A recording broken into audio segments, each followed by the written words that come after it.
السلام علیکم معزز ناظرین کرام، آپ کو تسبیح ٹی وی پر خوش آمدید کہوں گا۔ جیسا کہ آپ کی رہنمائی کا سلسلہ جاری ہے، حج کا پہلا اور دوسرا دن ہم آپ کو بتا چکے ہیں۔ آج پھر آپ کے حج کے تیسرے دن کی رہنمائی کے لیے ہمارے ساتھ معزز مہمان ہیں پروفیسر ڈاکٹر اسد اللہ خان صاحب اور مفتی محمد عاصم صاحب۔ میں آپ دونوں کو خوش آمدید کہوں گا۔ اور حجاج کرام، آپ سے گزارش یہ ہے کہ اگر آپ نے اس سے پہلے والے ایپیسوڈ نہیں دیکھے، آپ نے حج کا پہلا دن اور دوسرا دن نہیں دیکھا، تو اس کو بھی اچھی طرح دیکھ لیں۔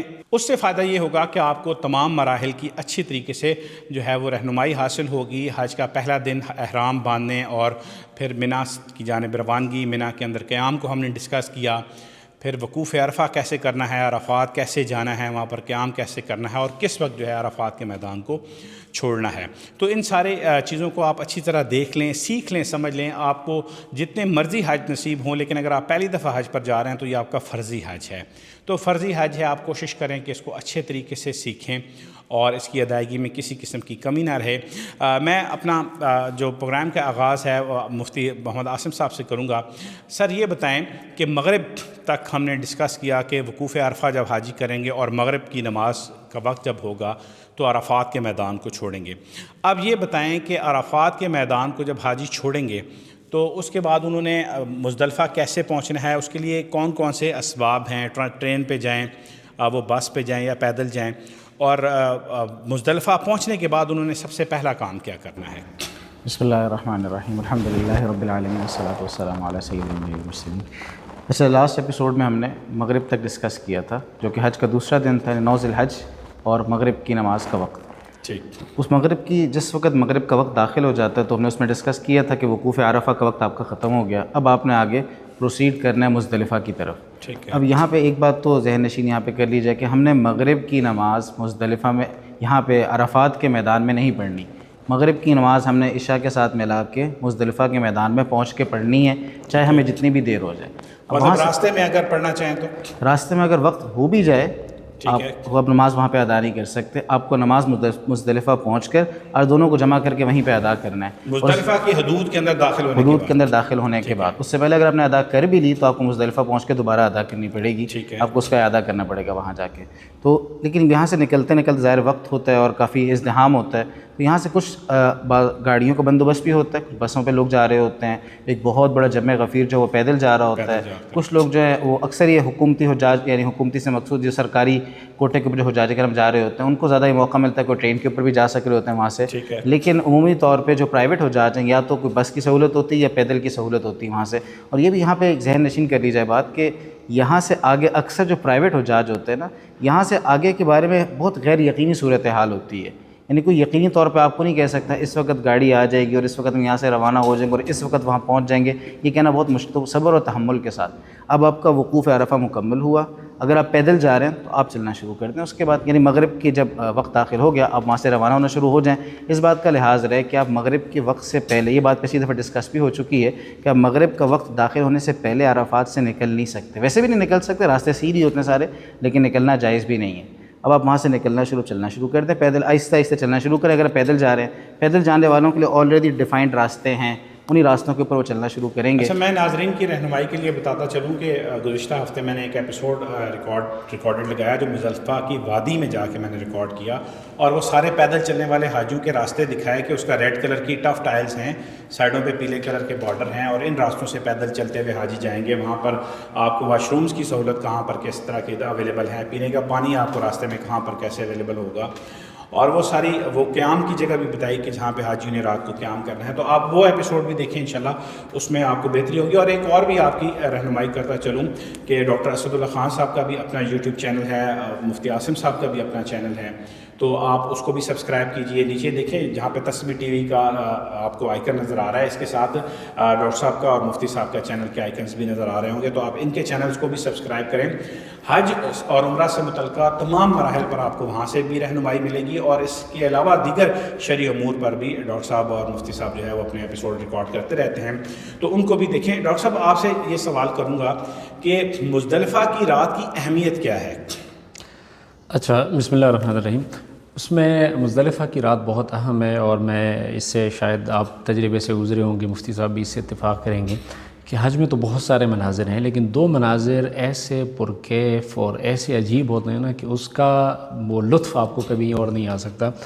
ایک یہ ہے کہ جب عرفات سے آپ جا رہے ہوتے ہیں مزدلفہ، اور تقریباً یعنی لاکھوں کا مجمع پیدل جا رہا ہوتا ہے اور سارے دیوانہ وار تلبیہ پڑھتے جا رہے ہوتے ہیں، اور اس وقت موسم بھی رات کا ہوتا ہے، اوپر سے فوارے کی شکل میں پانی بھی آ رہا ہوتا ہے، یعنی 5 6 7 8 لوگوں کا مجمع ایک ساتھ جا رہا ہوتا ہے۔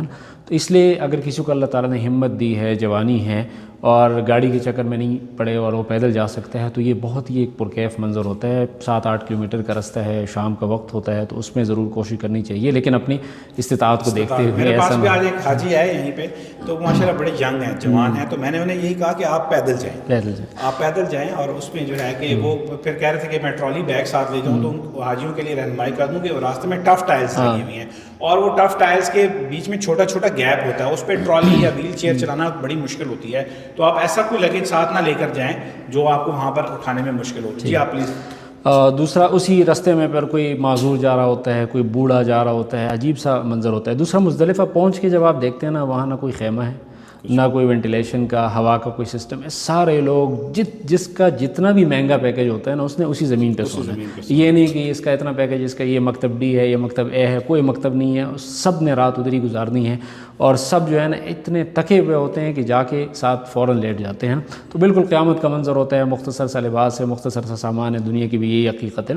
تو اس لیے وہ جو رات ہے اس میں سب سے پہلے بہتر یہ ہے کہ آدمی دونوں نمازیں پڑھ کے فوراً سو جائے، اس لیے کہ آپ نے اگلے دن فجر کی نماز کے لیے تہجد کے وقت جاگنا ہوگا۔ تو ابھی اگر آپ لیٹ کرتے ہیں اور آپ فجر میں جاگ گئے بالکل عین فجر کے وقت میں، اور آپ جا کے وضو کرنے کے لائن میں لگ گئے، اور پورا کا پورا وقوف کا وقت آپ کا واش روم کے انتظار میں گزر گیا، تو بہت بدنصیبی ہے۔ تو اس لیے جلدی سو جائیں اور نماز پڑھ کے فوراً سو جائیں، اور پھر آپ جلدی جاگنے کی کوشش کریں۔ تو یہ جو عشاء مزدلفہ میں رات گزارنا ہے، یہ بہتر ہے۔ وقوف جو شروع ہوگا وہ فجر کی نماز کا وقت داخل ہونے کے بعد شروع ہوتا ہے۔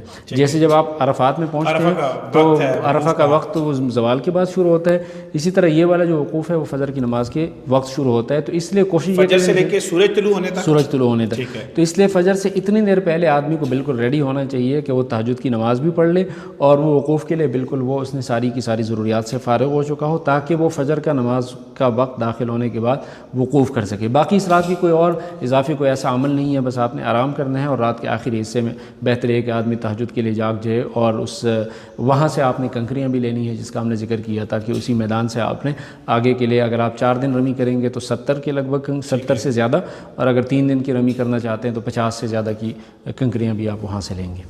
اچھا مفتی صاحب یہ بتائیں کہ حاجیوں نے وہاں پر رات کو پہنچنے کے بعد جو 2 نمازیں ادا کرنی ہیں وہ کس طرح کرنی ہیں، ان کو کیسے ملا کے پڑھنا ہے؟ کیا وہ سنت اور نوافل بھی ساتھ پڑھیں گے، یا صرف فرض نماز پڑھیں گے، اور وہ سفر کی نماز پڑھیں گے، مکمل نماز پڑھیں گے؟ اس معاملے میں رہنمائی کریں۔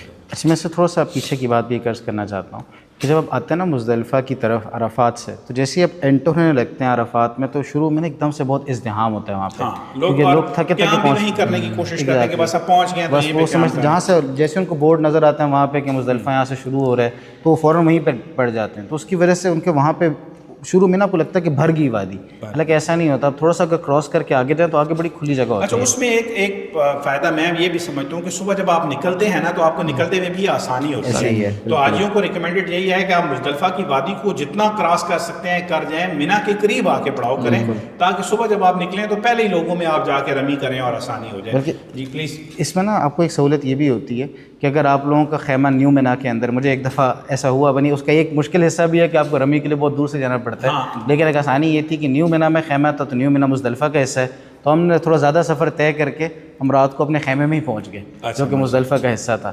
تو اس میں ایک تو یہ کہ آپ شروع میں نہ رکیں، آگے تک جائیں، آگے جا کے کسی ایسی جگہ کھلی جگہ پہ قیام کریں جہاں آپ آگے تک پہنچ جائیں۔ پھر وہاں پہ جیسے آپ نے پوچھا کہ مغرب اور عشاء کی نماز کی کیا کیفیت ہوگی، تو ایک اذان، یعنی آپ نے پہلے کہ آپ نے اذان دی، کیونکہ وہاں پہ مختلف جماعتیں ہو رہی تھیں، اذان دینے میں حرج کوئی نہیں ہے۔ ویسے وہاں پہ ایک مسجد بھی ہے بیچ میں، درمیان میں ایک بڑی مسجد ہے، وہاں پہ اس کی اپنی اذان ہوتی ہے، لیکن آپ اپنی اذان دیں گے اور آپ اس کے ساتھ پہلے مغرب کی نماز ادا کریں گے 3 فرض، اور اس کے بعد پھر آپ عشاء کی نماز پڑھیں گے۔ عشاء کی نماز میں آپ قصر کریں گے یا اتمام کریں گے، اس کا تعلق ہر بندے کی اپنی کیفیت سے ہے، کہ کسی کا جو وہاں پہ 15 دن یا اس سے زیادہ کا قیام ہے تو مقیم ہے، وہ 4 فرض پڑھے گا عشاء کے۔ اگر کوئی سے کم جس کا قیام ہے مکہ مکرمہ کا، تو وہ وہاں پہ پھر مسافر ہوگا تو وہ 2 فرض پڑھے گا۔ لیکن بہرحال دونوں صورتیں، پہلے آپ مغرب پڑھیں گے، یعنی اذان، اقامت، مغرب، پھر عشاء کے بعد پھر اگر آپ مقیم ہیں یا مسافر ہیں، لیکن بہرحال کوشش کرنی چاہیے آپ سنتیں بھی ادا کریں. تو پہلے آپ مغرب کی سنتیں ادا کریں گے، پھر آپ عشاء کی سنتیں ادا کریں گے، پھر آپ اس کے ساتھ اگر عشاء کی 3 وتر پڑھنا چاہیں یا صبح تہجد کے وقت پڑھنا چاہیے جیسے آپ کا معمول ہے، نوافل اس کے وغیرہ بھی مطابق ادا اس کو کر ادا سکتے ہیں، کوئی ذکر اذکار کریں رات کی مصروفیت اگر آپ کے پاس وقت ہو تو. وقت ہو تو آپ نوافل بھی پڑھ سکتے ہیں، ذکر بھی کر سکتے ہیں، عبادت بھی کر سکتے ہیں، تہجد کی نماز کے لیے تہجد کی نماز بھی پڑھ سکتے ہیں. البتہ یہاں پہ ایک بات کا میں اضافہ کرنا چاہوں گا، ڈاکٹر صاحب نے بہت وضاحت کے ساتھ بتایا اصل میں، کیونکہ اگلے دن کی جو فجر ہے نا، ڈاکٹر صاحب نے وقوف کا وقت بتایا کہ آپ فجر کی نماز پڑھنے کے بعد وقوف شروع کر دیتے ہیں وہاں پہ، تو وہ غلط میں یعنی تھوڑا سا فجر کو جلدی پڑھنا افضل ہے، تو لوگ اس کا معنی غلط سمجھ جاتے ہیں. ٹھیک ہے. لوگ کیا کرتے ہیں کہ وہ بس سمجھتے ہیں کہ جلدی کا مطلب ہے کہ وقت سے بھی پہلے پڑھا جائے، اور لوگ وہاں آپ دیکھیں گے وقت داخل ہونے سے پہلے بس اذانیں دے رہے ہیں اور جائے جا رہے ہیں، اذانیں دے رہے ہیں اور جائے جا رہے ہیں. جیسے ہمارے ایک مکہ مکرمہ کے ایک مقیم دوست ہیں، وہ یہ کہتے تھے کہ فجر کی نماز پڑھنی جلدی مگر اپنی گھڑی دیکھ کے، تو آپ پہلے سے ٹائم دیکھیں کہ یہ ٹائم ہے فجر کے داخل ہونے کا، جلدی والے ٹائم میں اول وقت کے اندر. یہ نہیں ہے کہ آپ عشاء کے وقت میں جو ہے جی فجر پڑھنا بالکل، یہ اپنی گھڑی دیکھ کے جیسے ٹائم داخل ہوا فوراً اذان دی آپ نے، باقی لوگوں کو نہیں دیکھنا. باقی لوگوں کو نہیں یہ دیکھنا. بتائیں کہ کیا وقوف عرفہ کی طرح وقوف مزدلفہ بھی واجب ہے، ضروری ہے؟ اور اگر کسی کا مس ہو جاتا ہے اور وہ اس وقت میں جو وقوف کا وقت ہے اس دوران مزدلفہ کی وادی میں نہیں ہوتا، تو کیا اس پر دم واجب ہوگا؟ وقوف عرفہ کی طرف نہیں، وقوف عرفہ فرض ہے ٹھیک ہے. اور وقوف مزدلفہ واجب ہے. دونوں میں فرق یہ ہے کہ اگر وقوف عرفہ کسی کا مس ہو گیا تو اس کا کوئی بدل نہیں ہے اور اس نے اگلے سال دوبارہ سے اس حج کی قضا کرنی ہے. وقوف مزدلفہ جس آدمی کا کوئی عذر نہ ہو اس پر واجب ہے، اگر وہ چھوڑ دیتا ہے تو اسے دم دینا ہوگا. جس کا کوئی عذر ہو، جیسے حضور اکرم صلی اللہ علیہ وسلم نے ازواج مطہرات کو اجازت دی تھی کہ وہ رات کو ہی چلی جائیں، تو اگر کوئی خواتین ہیں وہ بھی رات کو جا سکتی ہیں، کوئی معذور ہے وہ بھی رات کو جا سکتا ہے. ان معذوروں کے ساتھ جو لوگ ہوتے ہیں ان کو ویل چیئر چلانے کے لیے یا خواتین کے ساتھ چلنے کے لیے، اس کے لیے بھی اجازت ہے کہ وہ رات کو ہی نکل جائے، رمی کے لیے پہنچ جائے، تو اس سے وقوف مزدلفہ ساقط ہو جاتا ہے. تو اس لیے اس سہولت سے حجاج کرام فائدہ اٹھا سکتے ہیں کہ خواتین، معذور افراد، بوڑھے لوگ اور ان کے ساتھ جانے والے لوگ اگر رات کو جانا چاہیں تو جا سکتے ہیں. وہ مینا میں قیام کر سکتے ہیں، جا کے وہ مینا میں پہنچیں گے، انتظار کریں گے کہ وہ رمی کا وقت ہو جائے تو رمی کر سکتے ہیں. تو یہاں پہ مزدلفہ کے اندر انہوں نے رات کو تو آرام کرنا ہے، پھر تہجد کی نماز پڑھ کے جیسی فجر کی نماز ابتدائی وقت میں پڑھیں گے تو اس کے بعد انہوں نے دعاؤں کا اہتمام کرنا ہے. اور قرآن مجید میں ہے کہ یہاں پہ آپ اللہ تعالیٰ کو ایسے یاد کریں جیسے آپ اپنے آباء و اجداد کو یاد کرتے ہیں، بلکہ اس سے بھی زیادہ یاد کریں. تو یہ وقوف بھی یہ بھی بنیادی طور پہ ذکر کے لیے اور دعاؤں کے لیے. اس میں حجاج کرام یہ غلطی کرتے ہیں، جیسے اگر 4 بجے نماز کا وقت داخل ہوتا ہے اور 6 بجے ختم ہوتا ہے تو 4:15 پہ جب وہ نماز پڑھ لیتے ہیں تو اس کے بعد وہ موو کرنا شروع کر دیتے ہیں. جب وہ موو کرنا شروع کرتے ہیں تو اس میں یہ ہے کہ کبھی سامان دیکھ رہے ہیں، کبھی گروپ کے حاجی کو دیکھ رہے ہیں، تو کوئی دھیان ہی نہیں جاتا کہ آپ دعا کریں، ذکر کریں. تو اس میں اجازت تو ہے کہ آپ موو کریں اور مزدلفہ کے آخری حد تک پہنچیں، لیکن اس کو کراس نہ کریں. اگر آپ کراس کر دیتے ہیں تو آپ تو نکل گئے، لیکن یہ موو کرنا بھی اس سے بہتر نہیں ہے کہ اس میں توجہ نہیں ہوتی، توجہ آپ کی تقسیم ہو جاتی ہے. تو بہتر یہ ہے کہ رات کو ہی آپ جہاں تک میکسیمم پہنچ سکتے ہیں وہاں پہ پہنچ جائیں، اور پھر وہ جو فجر کی نماز کے بعد کا وقت ہے سورج کے طلوع ہونے تک اس کو خوب دعاؤں میں صرف کریں، ذکر و اذکار میں، اس لیے کہ وہ قبولیت کی گھڑی ہے اور قرآن مجید میں اس کا حکم آیا ہے، اور باقی بھی تمام حجاج کرام تلبیہ پڑھ رہے ہوتے ہیں، ذکر و اذکار کر رہے ہوتے ہیں. تو اس لیے اس کا اہتمام بہت ضروری ہے، اور اس کے لیے پہلے سے اس طرح پلاننگ کرنی چاہیے کہ آپ کو پتہ ہو کہ سو آپ کس ٹائم رہے ہیں، جاگیں کس ٹائم. اور یہ بھی مارجن ذہن میں رکھیں کہ وہاں پہ چونکہ واش رومز لمیٹڈ تعداد میں، لوگ سارا سال تو ہوتے نہیں ہیں اور مینا کی طرح زیادہ تعداد دنوں کی نہیں ہے، تو اس لیے یہ بھی ہو سکتا ہے کہ آپ کو واش روم میں جاتے ہوئے 1 گھنٹہ لگ جائے. تو اس لیے آپ کو اتنا دیر پہلے جانا چاہیے کہ اس وقت رش بھی نہ ہو اور آپ فجر کی نماز کے وقت داخل ہونے سے پہلے آ کے تہجد بھی پڑھ سکیں اور پھر فجر بھی اول وقت میں ادا کر کے آگے وقوف اچھی طرح سے کر سکیں. اچھا، میں ویسے حاجیوں کو ریکمینڈ کرتا ہوں، اکثر اپنے پروگرام سے بتاتا بھی ہوں کہ آپ پانی کی کچھ بوتل 1-2 بوتلیں اپنے پاس محفوظ کر لیں. اکثر یہ ہے کہ واش رومز میں پانی کی بھی رات کے وقت مشکل ہوتی ہے. آپ نے پچھلے ایپیسوڈ میں بتایا تھا مفتی صاحب کہ اسپرے باٹل ضرور رکھیں، تو اس پہ کافی لوگوں نے نیچے یہ کوشچن کیے کمنٹ سیکشن میں کہ اسپرے باٹل کے ساتھ وضو کا طریقہ بھی بتا دیں. ہاں، یہ میں نے بھی کمنٹس دیکھے تھے، نیچے کافی سارے کمنٹس آئے ہوئے تھے. اچھا، وضو کے اندر نا شرط یہ ہے کہ آپ جب چہرہ دھوئیں، ہاتھ دھوئیں، تو کچھ قطرے اس کو تقاطر کہتے ہیں عربی میں، کہ کچھ نا پانی بہنا ضروری ہے. تو اس میں یہ کہ آپ اسپرے باٹل لیتے ہیں، 4 فرض کے بارے میں میں عرض کر دیتا ہوں کہ آپ نے اچھی طرح چہرے کے اوپر پانی مارا کہ وہ کم سے کم کچھ قطرے گرنا شروع ہو جائیں اس سے. اور ایک کوئی بہت آسان سی بات ہے، 5 7 8 اسپریز مارتے ہیں منہ کے اوپر تو قطرے ٹپکنا شروع ہو جاتے ہیں. اور پھر اب اچھی طرح دونوں ہاتھوں سے پورے چہرے کو اچھی طرح مل لیں کہ سارا چہرہ جو ہے وہ گیلا ہو جائے. پھر اسی طرح آپ دائیں ہاتھ کے اوپر بھی اسی طرح اسپرے کریں گے پانی کا. تو